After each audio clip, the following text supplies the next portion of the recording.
Assalamualaikum warahmatullahi wabarakatuh.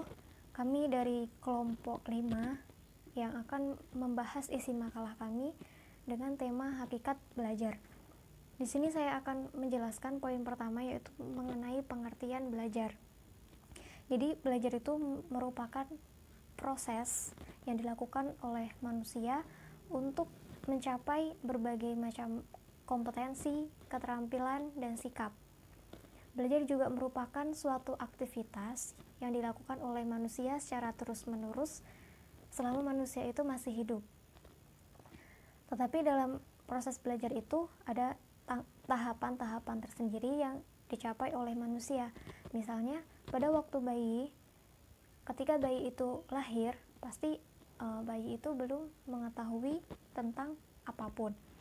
Tapi dengan seiring berjalannya waktu, pasti si bayi akan mulai menguasai keterampilan-keterampilan sederhana yang basic, seperti mengenal orang-orang di sekelilingnya, mengenal benda-benda di sekelilingnya, dan lain-lain.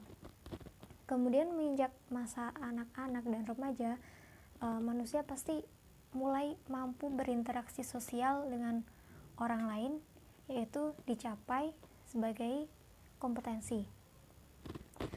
Kemudian pada masa dewasa, seseorang itu diharuskan telah mahir menguasai bidang-bidang yang diminatinya, misalnya mengendarai mobil, berwira swasta, atau melakukan kerjasama dengan orang lain.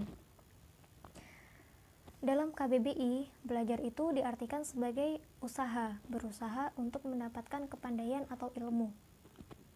Di sini yang saya pahami, usaha manusia untuk mencapai atau untuk memenuhi kebutuhannya, mendapatkan kepandaian atau ilmu yang belum dipunyai sebelumnya.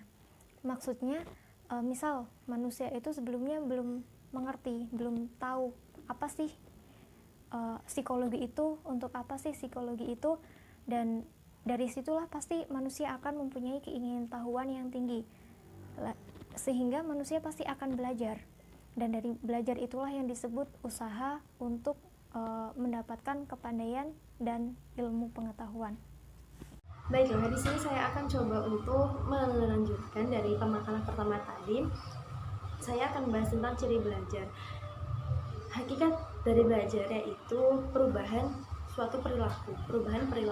Nah, kemudian muncullah ciri-ciri belajar yang dimana menurut Jamaro, yaitu yang pertama, perubahan yang terjadi secara sadar. Perubahan yang terjadi secara sadar yaitu anak didik itu merasakan, anak didik itu menyadari bahwa terjadinya suatu perubahan dalam dirinya. Kemudian yang kedua, perubahan dalam belajar bersifat fungsional.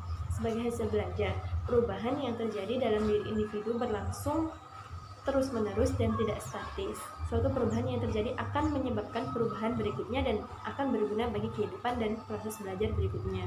Kemudian yang ketiga, perubahan dalam belajar bersifat positif dan aktif. Nah, dalam perbuatan belajar, perubahan selalu bertambah dan tertuju memperoleh sesuatu yang lebih baik dari sebelumnya. Nah, makin banyak usaha belajar dilakukan, makin banyak dan makin baik perubahan yang akan diperoleh. Kemudian yang keempat, perubahan dalam belajar bukan bersifat sementara. Nah, perubahan di sini itu perubahan bersifat sementara yang terjadi hanya untuk beberapa saat saja, misalkan seperti berkeringat, menangis, dan lain sebagainya. Kemudian perubahan terjadi karena proses belajar bersifat menetap atau permanen. Nah, untuk yang kelima, perubahan mencakup seluruh aspek tingkah laku. Yang dimaksud di sini yaitu perubahan yang diperoleh individu setelah melalui proses pembelajaran, meliputi perubahan keseluruhan tingkah laku. Jika seseorang belajar sesuatu sebagai hasil, ia akan mengalami perubahan tingkah laku secara menyeluruh dalam sikap, kebiasaan, keterampilan, maupun pengetahuan. Nah, dari pembahasan di atas tadi ditegaskan bahwa ciri khas belajar adalah perubahan, yaitu belajar menghasilkan perubahan perilaku dalam diri peserta didik. Belajar menghasilkan perubahan perilaku yang secara relatif dalam berpikir, merasa, dan melakukan pada diri peserta didik. Perubahan tersebut terjadi sebagai hasil latihan, pengalaman, dan pengembangan yang hasilnya tidak dapat diamati secara langsung. Untuk yang selanjutnya akan dibahas oleh teman saya. Assalamualaikum warahmatullahi wabarakatuh. Di sini saya sebagai bapak materi ketiga akan menyampaikan hasil makalah kami. Langsung pada intinya di sini saya dapat bagian yakni prinsip-prinsip belajar dan faktor yang mempengaruhi proses belajar. Untuk prinsip-prinsip belajar di sini ambil beberapa poin. Yang pertama, apapun yang dipelajari siswa, dialah yang harus belajar, bukan orang lain. Untuk itu, siswalah yang harus bertindak aktif. Lalu, yang kedua, setiap siswa belajar sesuai dengan tingkat kemampuannya. Jadi ada MI, ada MTS, Alia. Jadi tidak bisa MI disetarakan dengan MTS, MTS disetarakan dengan Alia. Begitupun juga dengan jenjang pendidikan selanjutnya.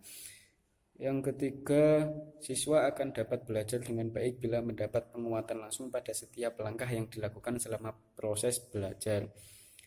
Selanjutnya, motivasi belajar siswa akan lebih meningkat apabila ia diberi tanggung jawab dan kepercayaan penuh atas belajarnya. Lanjut, faktor-faktor yang mempengaruhi proses belajar. Yang pertama ada faktor internal, yakni faktor dari dalam. Adapun di situ meliputi yang pertama ada faktor fisiologis.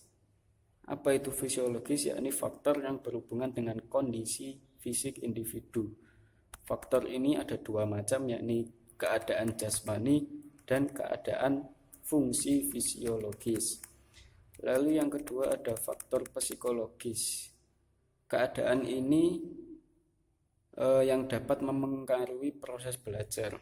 Beberapa faktor psikologis yang utama mempengaruhi proses belajar adalah sebagai berikut. Yang pertama, keadaan atau intelijensi siswa merupakan psikologi yang paling penting dalam proses belajar siswa, karena itu menentukan belajar siswa. Yang kedua adalah motivasi, yang ketiga minat, yang keempat sikap, dan yang terakhir yakni ada bakat.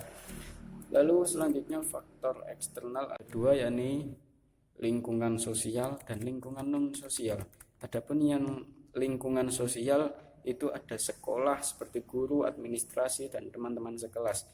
Lalu yang kedua ada sosial masyarakat, yakni kondisi lingkungan masyarakat tempat tinggal siswa akan mempengaruhi belajar siswa. Lalu yang ketiga sosial keluarga, hubungan antara anggota keluarga, orang tua, anak, kakak yang harmonis akan membantu siswa melakukan aktivitas belajar dengan baik. Lalu yang kedua lingkungan non sosial, ada 4 di sini, yakni lingkungan alamiah. Ada 3, yakni lingkungan alamiah, kondisi udara yang segar dan suasana yang sejuk dan tenang. Lingkungan alamiah merupakan faktor yang dapat mempengaruhi belajar siswa. Yang kedua faktor instrumental, perangkat belajar yang digunakan. Ini ada 2 macam. Yang pertama ada hardware seperti gedung sekolah, alat-alat belajar, fasilitas, dan sebagainya. Yang kedua ada software seperti kurikulum, peraturan, buku panduan, silabi, dan sebagainya.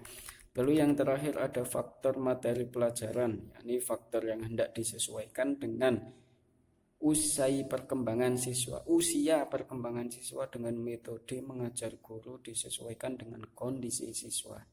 Begitulah penyampaian dari saya sebagai pemateri ketiga. Cukup sekian dan terima kasih. Cukup sekian pembahasan dari kami, kurang lebihnya kami mohon maaf yang sebesar-besarnya. Wallahu muwaffiq ila aqwamit thoriq. Wassalamualaikum warahmatullahi wabarakatuh.